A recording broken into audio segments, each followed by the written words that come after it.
കശ്മീരിലെ പ്രധാനപ്പെട്ട വിനോദസഞ്ചാര കേന്ദ്രങ്ങളെല്ലാം തന്നെ ഏറെക്കുറെ വിജനമായിരിക്കുകയാണ്. വിനോദസഞ്ചാരികൾ ഇങ്ങോട്ട് വരുന്നത് വളരെ കുറവായിരിക്കുകയാണ്.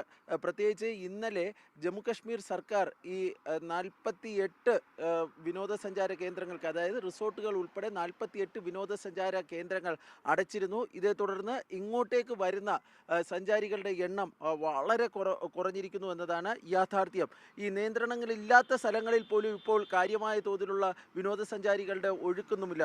നമ്മളിപ്പോൾ നിൽക്കുന്നത്, ഞാനും ക്യാമറാമാൻ ജഗദീഷും ഇപ്പോൾ നിൽക്കുന്നത് ശ്രീനഗറിലെ പ്രശസ്തമായ ദാൽ തടാകത്തിൻ്റെ തീരത്താണ്.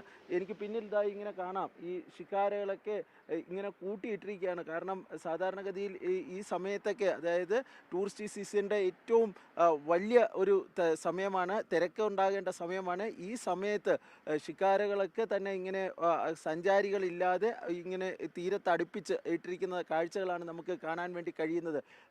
പുലർച്ചെ മുതൽ ഈ ദാൽ തടാകത്തിൻ്റെ തീരത്ത് കാര്യമായ തോതിലുള്ള ഒരു അനക്കവും നമുക്ക് കാണാൻ വേണ്ടി കഴിഞ്ഞില്ല.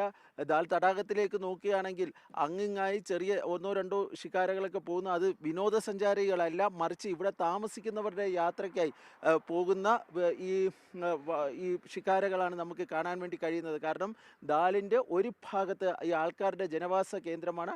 അവിടെ താമസിക്കുന്നവർക്കായി പോകുന്ന അവരുടെ സഞ്ചാരത്തിനായി കൊണ്ടുപോകുന്ന ഷിക്കാരകളാണ് നമുക്ക് കാണാൻ വേണ്ടി കഴിയുന്നത്. ഏറെക്കുറെ പൂർണ്ണമായും വിജനമായിരിക്കുന്ന അവസ്ഥയിലാണ് ദാൽ തടാകത്തിൻ്റെ എന്ന് വേണം പറയാൻ വേണ്ടി കഴിയുന്നത്. നമുക്ക് ഈ റോഡിലേക്ക് നോക്കാം. കാരണം ശ്രീനഗറിലെ ഏറ്റവും തിരക്കേറിയ റോഡാണ്.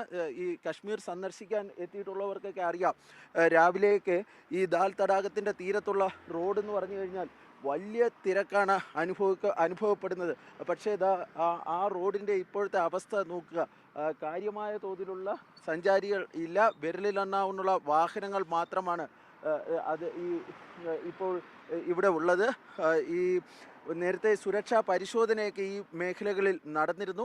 പക്ഷേ ഇപ്പോൾ നമുക്ക് ഈ അർദ്ധസൈനിക വിഭാഗത്തിന് CRPF-നെ ഒന്നും ഈ റോഡിൽ കാണാൻ വേണ്ടി കഴിയില്ല. പക്ഷേ അങ്ങനെയല്ല, അവരുടെ വാഹനങ്ങളൊക്കെ ഈ പരിശോധനയ്ക്ക് അങ്ങോട്ടും ഇങ്ങോട്ടും ഒക്കെ പോകുന്നുണ്ട്.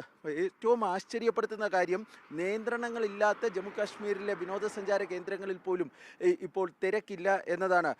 ഈ നേരത്തെ ഞാൻ താമസിക്കുന്ന ഹോട്ടലിലൊക്കെ ചോദിച്ചിരുന്നപ്പോൾ അവർ പറയുന്നുണ്ടായിരുന്നു, അവർക്കുണ്ടായിരുന്ന പല ബുക്കിങ്ങുകളും ക്യാൻസലായിക്കൊണ്ടിരിക്കുകയാണ്. പ്രത്യേകിച്ച് ഇന്നലത്തെ ഈ സർക്കാരിൻ്റെ ഈ തീരുമാനത്തിന് ശേഷം, അതായത് ഈ 50ഓളം ഈ വിനോദസഞ്ചാര കേന്ദ്രങ്ങൾക്ക് നിയന്ത്രണം ഏർപ്പെടുത്തിയതിനെ തുടർന്ന് ഈ പുതിയ ബുക്കിംഗ് ഒന്നും ലഭിക്കുന്നില്ല. നിലവിലുള്ള പല ബുക്കിങ്ങുകളും അവർക്ക് ക്യാൻസലാകുന്നു എന്നതാണ്.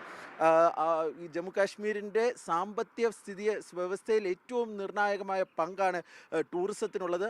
ആ ടൂറിസത്തിൽ ഒരു ദിവസം ഉണ്ടാകുന്ന നഷ്ടം ജമ്മു കാശ്മീർ ജനതയെ എത്രത്തോളം ബാധിക്കുമെന്ന് അത് നമുക്ക് പറഞ്ഞു ഫലിപ്പിക്കാൻ പോലും കഴിയാത്ത കാര്യമാണ്. ഏതായാലും നിലവിൽ ഈ കശ്മീരിലെ ഭൂരിഭാഗം വിനോദസഞ്ചാര കേന്ദ്രങ്ങളും പൂർണ്ണമായും വിജനമായി കൊണ്ടിരിക്കുന്നു എന്നതാണ് നമുക്ക് കാണാൻ കഴിയുന്ന കാഴ്ച. നിയന്ത്രണങ്ങളില്ലാത്ത സ്ഥലങ്ങളിൽ പോലും ടൂറിസ്റ്റുകൾ എത്തുന്നില്ല. വരാൻ നേരത്തെ പദ്ധതി ഇട്ടിരുന്നവർ പോലും ഇങ്ങോട്ടേക്ക് വരുന്നില്ല എന്നതാണ് പറയുന്നത്. പക്ഷേ ഈ സാഹചര്യം എത്ര ദിവസം ഇങ്ങനെ നിലനിൽക്കുമെന്ന കാര്യത്തിൽ നമുക്കിപ്പോഴൊരു വ്യക്തതയില്ല. ഏതായാലും നിലവിൽ ഇത് ചുരുങ്ങിയത് അടുത്ത ഒരാഴ്ചയെങ്കിലും ഇതേ സ്ഥിതി തുടരുവാനാണ് സാധ്യത. ശ്രീനഗറിലെ ദാൽ തടാകത്തിന് സമീപത്ത് നിന്നും ക്യാമറാമാൻ ജഗദീഷ് ബിഷ്ടിനൊപ്പം B ബാലഗോപാൽ, മാതൃഭൂമി ന്യൂസ്.